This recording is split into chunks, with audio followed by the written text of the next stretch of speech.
Hey, y'all, I've got a bunch of documents to talk to you about, so we're going to go ahead and jump right in. This first document is going to be new jail records that I have gotten from Stephans Stearns and the Osceola County Corrections Department. Now, the last video I did left off on October 13th. October 13th is highlighted right here, and that was when he received a haircut on Charlie's shift. So we'll continue, and the way these are made, they go up, okay? So on Thursday, October 17th at 11:34, per confinement review meeting, inmate will remain housed alone in protective custody for safety reasons. Inmate has recreation. Friday, October 18th at 1:40 p.m., 2024, inmate received time on rolling phone, which does work for him to use. Assigned tablet to isolation cell is broken. No other tablet available for that cell location. Wednesday, October 23rd at 12:04, 2024, inmate had use tablet from CE, found that tablet works in CE. Allow inmate Stearns to use tablet in CE. They now work for him. A shift watch CDR advised. Wednesday, October 23rd at 12:08, 2024, inmate Stearns is allowed to use rolling phone located in CE. Make sure to plug it in on the outside over CE desk for usage. A shift watch CDR was advised. Wednesday, October 23rd at 2:51 p.m., inmate Stearns used kiosk to order commissary. Thursday, October 24th at 1:46 p.m., 2024, per confinement review meeting, inmate will remain housed alone in protective custody for safety reasons. Inmate has recreation. Thursday, October 24th at 1:36 p.m., inmate refused to shower. We're right here. Friday, October 25th at 9:27, inmate refused shower on Charlie's shift. Friday, October 25th at 9:43, 2024, it just says inmate. We're right here. Friday, October 25th at 9:41, 2024, inmate was offered tablet. He was able to get on it. Friday, October 25th at 10:55, 2024, they collected the tablet from inmate. Thursday, October 31st at 1:28, per confinement review meeting, inmate will remain housed alone in PC for safety reasons. Inmate has recreation. Monday, November 4th at 6:38, inmate was offered a shower on Charlie's shift. Inmate showered. Inmate was given a tablet on Charlie's shift. Sunday, November 10th at 9:35. We're at right here. 2024.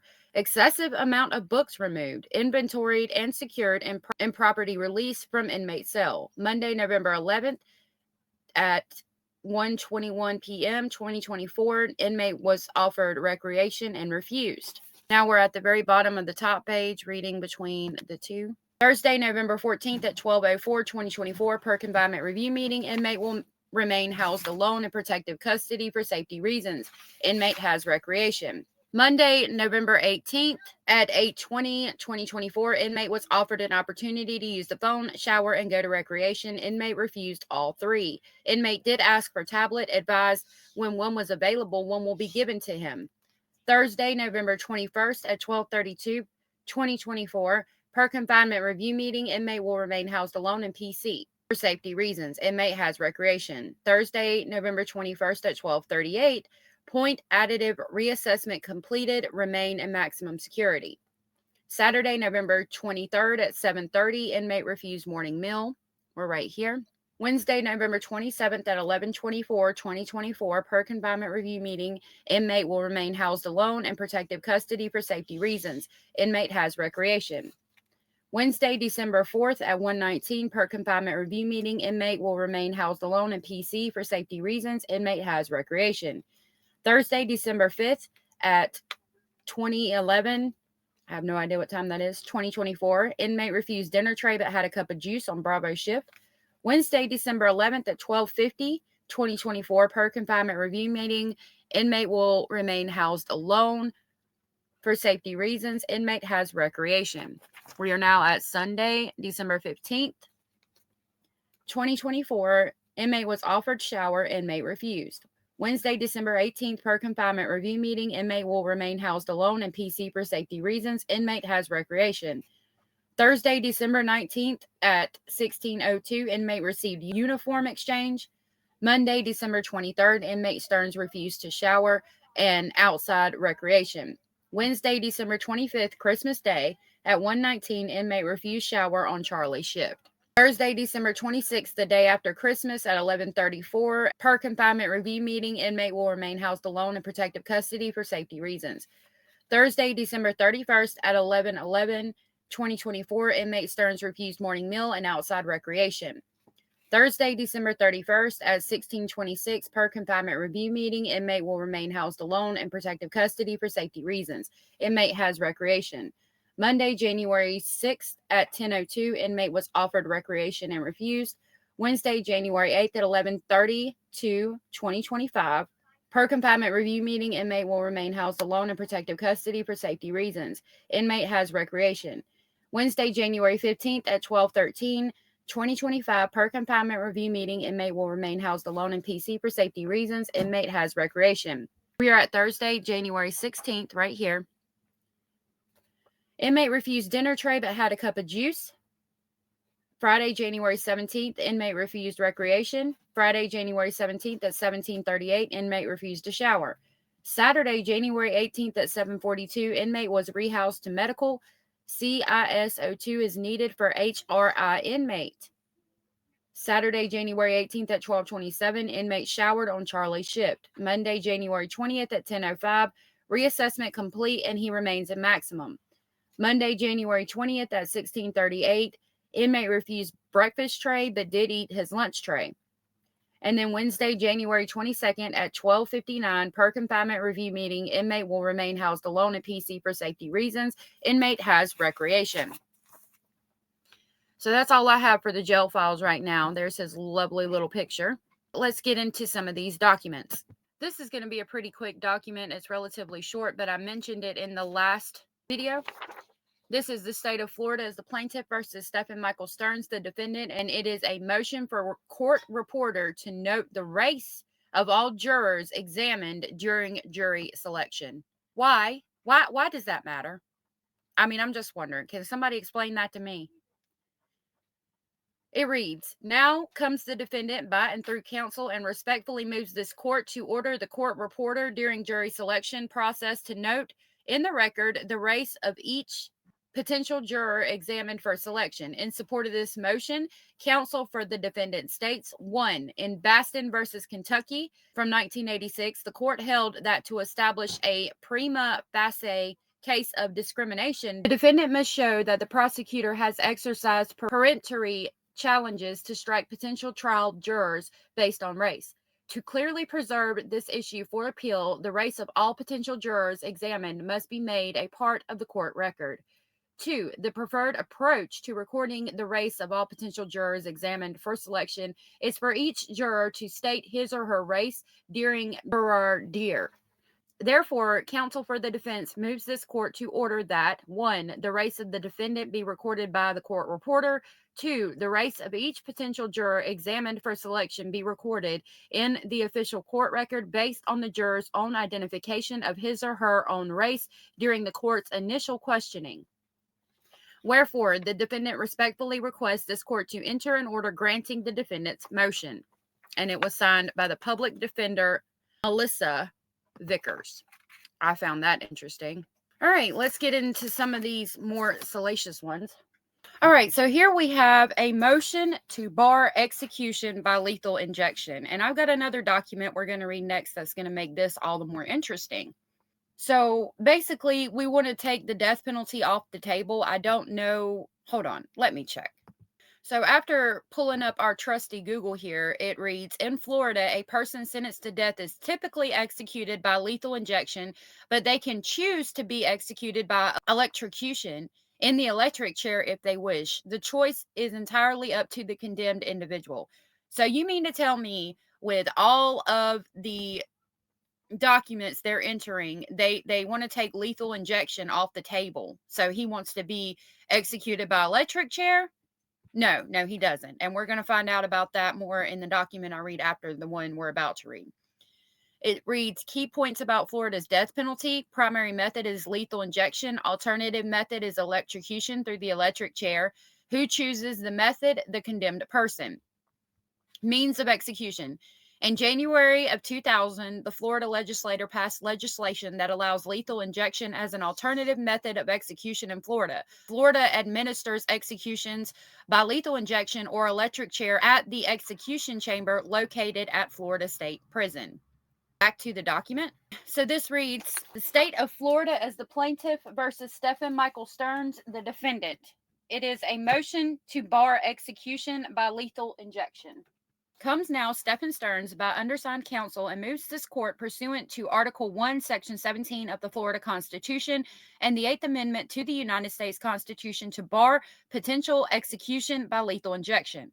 In support of his motion, the defendant states as follows. Mr. Stearns has been charged with first-degree murder, but has not yet been convicted or sentenced by this court. If the defendant is convicted and sentenced in accordance with the state's intentions, he will face execution by lethal injection. By this motion, the defendant seeks to bar the state of Florida from using lethal injection because its use is unconstitutional and unlawful. The 8th Amendment to the United States Constitution prohibits the infliction of, quote, cruel and unusual punishments, unquote. Article 1, Section 17 of the Florida Constitution also prohibits cruel and unusual punishment. The standard by which the United States Supreme Court has interpreted the 8th Amendment is based upon the prohibition against, quote, cruel and unusual punishment, unquote. This interpretation by the United States Supreme Court clearly applies to Florida's Constitution prohibition under Article 1, Section 17 of the Florida Constitution. The U.S. Constitution and therefore Florida's Constitution forbid the infliction of unnecessary pain in the execution of a sentence of death. Louisiana ex Real Francis versus Resweber from 1947. Opinion of Reed J. For this reason, quote, the traditional humanity of modern Anglo-American law forbids the infliction of unnecessary pain in the execution of the death sentence, unquote. Resweber further, quote, punishments are cruel when they involve a lingering death, unquote. In Re Himmler from 1890, see also Nelson's versus Campbell from 2004. A punishment is constitutionally offensive if it involves the foreseeable infliction of suffering. They cite Foreman versus Georgia from 1973, citing Resweber for the proposition that had a failed execution been intentional and not unforeseen, the punishment would have been like torture. Quote, so degrading and indecent as to the amount to a refusal to accord the criminal human status, unquote, emphasis added. Issues such as the probable length of time the condemned remains conscious of the process, the physical or psychological pain he or she suffers during this period, and the time it takes for death to occur must all be taken into consideration in determining whether a means of execution violates the Constitution. See Ferrero versus Gomez from 1994, Aft circa 1996, vacated on other grounds, 1996. Death by this lethal gas method is not instantaneous. Death is not extremely rapid or within a matter of seconds. Rather, inmates are likely to be conscious for anywhere from 15 seconds to 1 minute from the time that the gas strikes their face, unquote. And, quote, during this period of consciousness, the condemned inmate is likely to suffer intense physical pain, unquote, from, quote, air hunger, unquote. Quote, symptoms of air hunger include intense chest pains, acute anxiety, and struggling to breathe, unquote. Lethal injection executions, similar to lethal gas executions, are not quick. In a decision issued recently, the United States Supreme Court explained how this test should be applied to methods of execution by lethal injection. In Bays versus Reese from 2008, the court considered the constitutionality of a written protocol adopted by the Kentucky Department of Corrections to implement execution by lethal injection. In a fractured polarity opinion, the court upheld Kentucky's written protocol, citing the multiple detailed safeguards Kentucky had adopted to minimize the possibility of a, quote, botched, unquote, execution, and highlighted Kentucky's lack of botched executions. The polarity also set forth a standard to access the constitutionality of a particular method of execution. The 8th Amendment is violated only if the execution method creates a, quote, substantial risk of serious harm, unquote. ID quoting Farmer versus Brennan from 1994. It continues, lethal injection's history of botched executions. The history of execution by lethal injection in the United States is a miserable one. It has been characterized as, quote, the most commonly botched method of execution in the United States, unquote. They cite Sims versus State from 2000, quoting the expert testimony of Professor Michael Radlett. Since 1985, there have been at least 21 executions by lethal execution that were botched. Marion Borg and Michael Radlett on botched executions in capital punishment, strategies for abolition, pages 143 through 168. Peter Hodgkins and William Scabas, it's 2001. Quote, lethal injection, meant to be the neat and modern execution method, has been plagued with problems, or execution glitches, as they are also referred to in the business, unquote. Stephen Trombley, The Execution Protocol Inside America's Capital Punishment Industry, page 14 from 1992. Texas, Oklahoma, Arkansas, Missouri, and Illinois have reported bungled attempts to dispatch prisoners by lethal injection. These mistakes could include, quote, blowouts, unquote, improperly inserted catheters, no doubt attributable to the fact for ethical reasons physicians are not involved in the process, flawed, quote, cut down, unquote, procedures, and the improper mixture of the solutions used in lethal injection.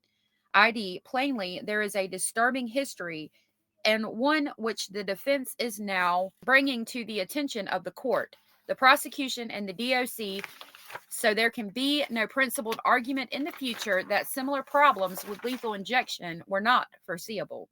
And they cite footnote 1 right here. So we need to go down and read footnote number 1 and then come back up. Woo! Footnote number 1 reads, press reports on specific executions also report horrific incidents throughout the country and across the years. See Scott Fornick and Alex Rodriguez, Gacy Lawyer's Blast Method, Lethal Injections Under Fire After Equipment Malfunctions. Chicago Sun-Times, May 11th, 1994 at 5. Rich Chapman. Witnesses describe killer's macabre final few moments. Chicago Sun-Times, May 11th, 1994 at 5. Rob Carwath and Susan Kutchka. Gacy execution delay blamed on clogged IV tube. Chicago Tribune, May 11th, 1994. Witnesses to a botched execution. St. Louis Post-Dispatch, May 8th, 1995 at 6B34. Tim O'Neill, too tight strap hampered execution. St. Louis Post-Dispatch, May 5th, 1995 at B1. Jim Slater, execution procedure questioned. Kansas City Star, May 4th, 1995 at C835. Sherry Edwards and Susan McBride. Doctor's aid in injection violated ethics rule. Physician helped insert the lethal tube into a breach of AMA's policy forbidding active role in execution. Indianapolis Star, July 19th, 1996 at A1. Suzanne McBride, problem with vein delays execution. Indianapolis News, July 18th, 1996 at 1. Rhonda Cook, gang leader executed by injection. Death comes 25 years after boy 11 slain. Atlanta Journal-Constitution, November 7th, 2001, page B1. Store clerk's killer executed in Virginia. New York Times, January 25th, 1996 at A19. Killer helps officials find a vein at his execution. Chattanooga Free Press, June 13th, 1997 at A7. Michael Grazak, reputed marijuana smuggler executed for 1988 Dallas slaying. Associated Press, August 27th, 1998. Scene Whaley, Nevada executes killer. Las Vegas Review-Journal, October 5th, 1998 at 1A. Ron Moore, quote, at last I can be with my babies, unquote. Scottish Daily Record, May 4th, 2000 at 24. Rick Bragg, Florida inmate claims abuse and execution. New York Times, June 9th, 2000 at A14. Sarah Rimber, working death row. New York Times, December 17th, 2000 at 1. Editorial state-sponsored horror in Oklahoma. The New York Times, April 30th, 2014. Wow. All right, so going back up. Okay, as you can see, the footnote Number 1 was right there. So now after reading that, we are right here at this sentence.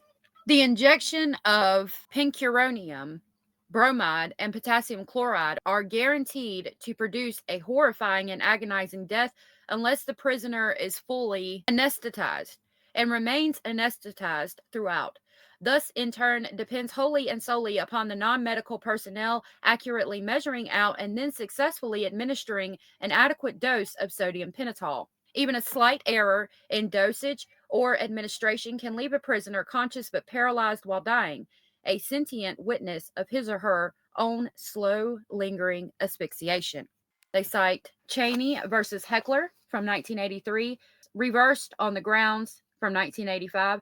Dr. Mark Heath, an anesthesiologist, has explained that common errors that bedevil such a process include infiltration, the failure to correctly insert the IV line in a vein, retrograde injections, the improper dilution of the lethal drugs with saline solution in the IV bag, IV tube leakage caused by the need to join links of IV tube together to reach behind the executioner's curtain, and incorrect dosages, the failure to administer a sufficient dosage given the individual differences from one person to another, including matters as diverse as body mass and drug use history. See affidavit of Dr. Mark Heath, medical doctor, pages 27 through 35, on file in State versus Stephen Howard Oken, Court of Appeals of Maryland, I believe, number 143 and miscellaneous number 31, September term 2003. Motion for stay of execution and supporting exhibits, Exhibit 9, Appendix B, filed June 1st, 2004. Motion denied. State versus Oken from 2004.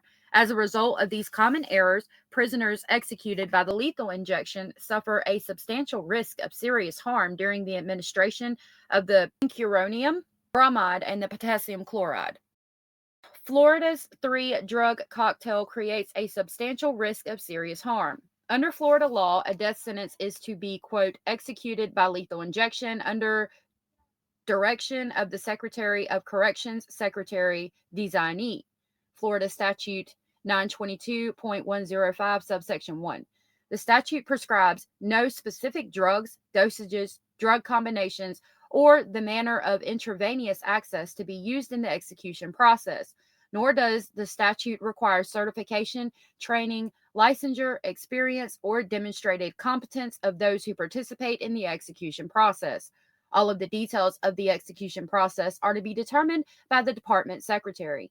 The procedures and protocols are developed by the Florida Department of Corrections, or the DOC, in secrecy and with unfettered ability to be revised whenever DOC wishes.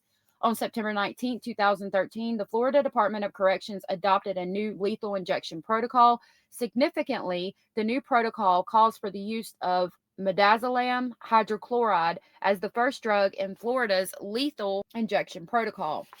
The first drug's role is to render the condemned unconscious before the administration of the second and third drugs, or the condemned will suffer excruciating pain. Significantly, the new protocols for the use of midazolam hydrochloride as the first drug in Florida's lethal injection protocol. The first drug's role is to render the condemned unconscious before the administration of the second and third drugs, or the condemned will suffer excruciating pain. Midazolam hydrochloride is a short-acting benzodiazepine, better known by the trade name Burst. It is not a barbiturate, as was phenobarbital and sodium thiopental. It is often used as a sedative prior to induction of anesthesia in surgical settings. The use of midazolam hydrochloride is untested. The first execution with the use of this drug and dosage was the 2013 Florida execution of William Happ. During Happ's execution, witnesses observed muscle movements minutes after midazolam was administered. This movement indicates consciousness and sensation. See Florida murderer who raped and killed women is left writhing in agony and takes twice as long to die as he is executed using new untried lethal injection drug. Daily Mail from October 16, 2013. Next, the person being executed is administered a neuromuscular blocking agent vicuronium bromide, a rare derived agent that paralyzes all skeletal or voluntary muscles, but which has no effect whatsoever on awareness, cognition, or sensation. Finally, the condemned is administered the agent actually designed to cause death, potassium chloride, a chemical that causes death by cardiac arrest, an extremely painful process that activates nerve fibers in the veins as the drug proceeds through the prisoner's system and ultimately interferes with the rhythmic contractions of the heart and stops its beating.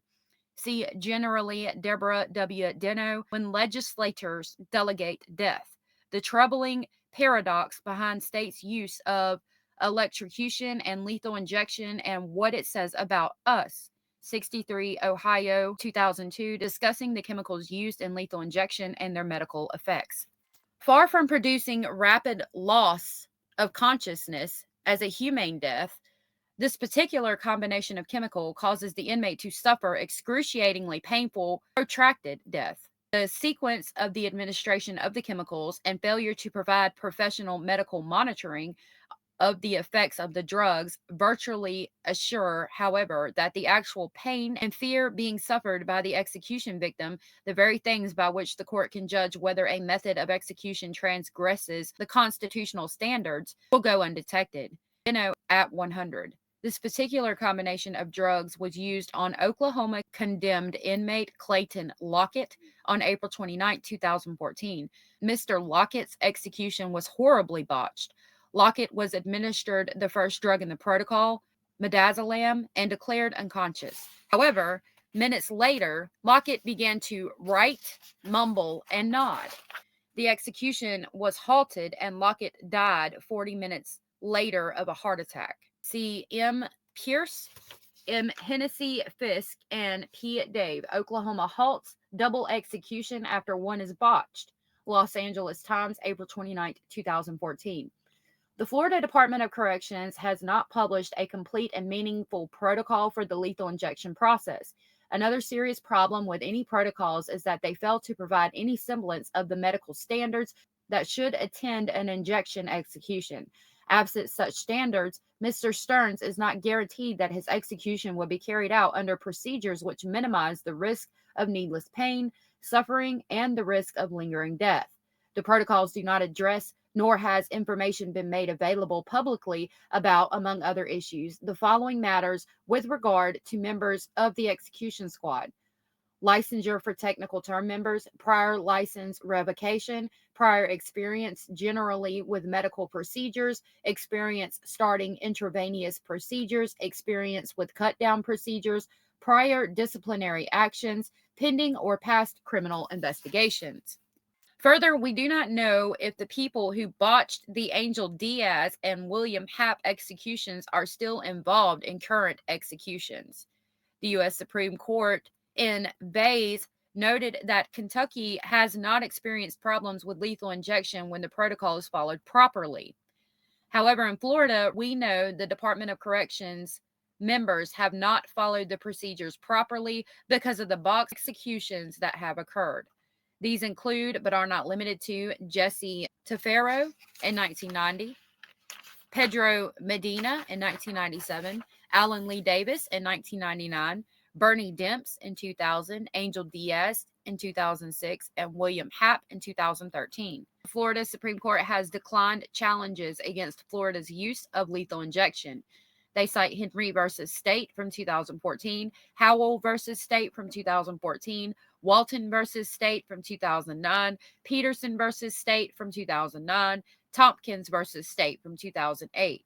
In January 2017, Florida inexplicably switched from midazolam to etomidate with no explanation for the switch. Etomidate at normal therapeutic dose of 20 milligrams is known to be painful upon injection. Florida uses 10 times that amount, or 200 milligrams, according to the lethal injection protocol reissued in May of 2021. Autopsies of those who were executed under the etomidate protocols showed a condition called pulmonary edema, or excess fluid in the lungs, which can lead to the sensation of suffocating. Prisoners who receive 200 milligrams of etomidate face a high likelihood of experiencing, quote, severe respiratory distress with associated sensations of drowning, asphyxiation, panic, and terror, unquote. See, Florida considers hiding records of lethal drug cocktail used in executions. Miami Herald, January 19th, 2022. In the absence of a method of execution that utilizes both acceptable medical procedures and qualified personnel, Mr. Stearns suffers an unconstitutional risk that he will be subjected to needless pain and otherwise inhumane and unconstitutional punishment in violation of the Constitution of the United States. The current death penalty protocol must be ruled inapplicable to defendant, since the DOC protocols and application of and or failure to apply those protocols fail to assure that executions will be administered humanely. As a result, Florida's method of execution is substantially likely to result in severe harm to defendant. Therefore, Florida's method of execution violates Article 1, Section 17 of the Florida Constitution and the 8th Amendment to the United States Constitution. Wherefore, the defendant requests that this court find Florida's lethal injection protocol and its application unconstitutional, and to enjoin the state from proceeding with defendant's execution until Department of Corrections adopts and effectively implements safeguards to avoid the risk noted above. And they signed it. So they're saying that you can't put Mr. Stearns to death because of all the reasons they just said. And even if he gets the death penalty, you just can't put him to death until something else is implemented by state law. Give me a freaking break here. I got this document and the first one from As the Gavel Drops Discord. I will link their Discord below. They also have a YouTube channel now, and I'll link that as well. Please make sure you check them out. This document makes the document I just read all the more interesting. Okay. This is the state of Florida as the plaintiff versus Stephan Michael Stearns, the defendant, and it is a motion to prohibit death as a possible penalty. So, again, they're literally saying, I want you to take the death penalty off the table. It reads, the defendant through counsel moves this court to enter an order excluding death as a possible penalty because selecting a jury based upon their opinions about the death penalty, quote, death qualifying, quote, will violate Stephan Stearns' right to a jury and due process of law. It is widely recognized that the process of selecting a jury in a case where the state is seeking the death penalty has an impact on diversity of the jury and juror attitudes. Jurors are excused either by cause challenge or preemptory challenge because of their opinions about the death penalty. A. Stephan Stearns has a right to an impartial and fair cross-section of the community in his venue. Under both the Florida and U.S. constitutions, Mr. Stearns has a right to trial by a jury drawn from a fair cross-section of the community. U.S. Constitution amends VIXIV. I'm sorry, I don't know Roman numerals off the top of my head. I apologize about that. Article 1, Section 22 of the Florida Constitution. The presence of a fair cross-section of the community on veneers, panels from which petite juries are drawn. It is essential to the fulfillment of the Sixth Amendment's guarantee of an impartial jury trial in criminal prosecutions. They cite Taylor versus Louisiana from 1975. Quote, when any large and identifiable segment of the community is excluded from jury service, the effect is to remove from the jury room qualities of human nature versus varieties of human experience, the range of which is unknown and perhaps unknowable. It is not necessary to assume that the excluded group will consistently vote as a class in order to conclude, as we do, that its exclusion deprives the jury of a perspective on human events that may have unsuspected importance in any case that may be presented, unquote. They cite Peters versus Kiff from 1972, opinion of Marshall J., joined by Douglas and Stewart. Further, as to individual biases, it is appropriate that the venue reflect a broad range. Quote, the counterbalancing of various biases is critical to the accurate application of the common sense of the community to the facts of any given case, unquote. They cite Bellew versus Georgia from 1978. It is fundamental to the constitutional right to a trial that the defendant be provided an impartial jury. They cite Morgan versus Illinois from 1992. Excluding or excusing potential jurors based on their opposition to the death penalty will deprive Mr. Stearns of a venue composed of cross-section of the community, a venue with various perspectives on human events, and a venue with a broad range of biases. I see what you did there. B, quote, death qualifying. A jury prevents a representative cross-section of the community from serving on Mr. Stearns' jury. Research has established that a juror selected because he or she does not oppose the death penalty is more likely to be white. Robert L. Young, guilty until proven innocent, conviction, orientation, racial attitudes, and support for capital punishment.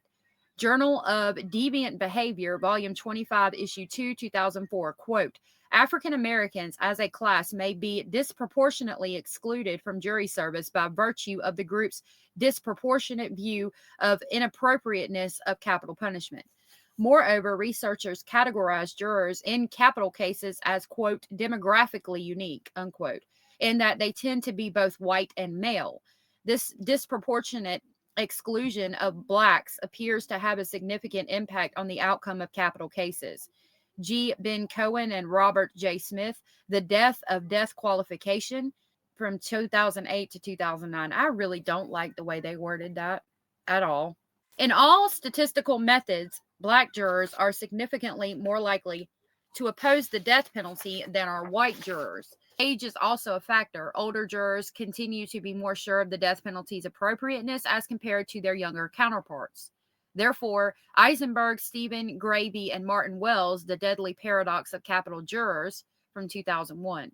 Death qualification also impacts the age and gender of jurors. Quote, men of all ages, with the exception of the youngest men, those approximately 20 to 30 years old, were more likely to choose the death penalty than were women. Approximately 49.1% and 65.1% of men and women, respectively, choose the death penalty. Younger and older men, those approximately 20 to 40 years old and 70 plus years old, respectively, were less likely to choose the death penalty than were men approximately 40 to 60 years old. Young women in the age range of early 20s to late 30s were more likely to sentence the defendants to death than were older women, as age increased after 40 years. The probability of a woman choosing the death penalty gradually decreased. Crystal Beckman et al. Jurors' Locus of Control and Defendants' Attractiveness in Death Penalty Sentencing, from 2007. It would be a clear violation of the right to a jury representative of the community to exclude women, Duran versus Missouri, 1979, or people of color, Spencer versus State, from 1989. Yet the accepted process of, quote, death qualifying, unquote, does this very thing. C. The process of death qualification impairs the impartiality of the jury. Death qualification also impacts the presumption of innocence. Numerous studies support Justice Stevens' observations. Quote, preoccupation with death qualification creates an atmosphere in which jurors are likely to assume that their primary task is to determine the penalty for a presumptively guilty defendant, unquote. Justice John Paul Stevens addressed to the American Bar Association Thurgood Marshall Awards Dinner, Hyatt Regency Hotel in Chicago, Illinois, August 6, 2005. Transcript available at that website. See, for example, William J. Bowers' still singularly agonizing law's failure to purge arbitrariness from capital sentencing. They cite 39 Crime L. Bull 51 and 61 from 2003. Research shows hearing all those questions about the death penalty and seeing the dismissal from service of other potential jurors who express grave doubts seems to send the message that the judge and the lawyers, the authority figures in the courtroom, think this defendant is guilty and deserves death. He emphasizes that this is especially problematic because jury selection occurs at the very beginning of the process and thus creates a powerful first impression.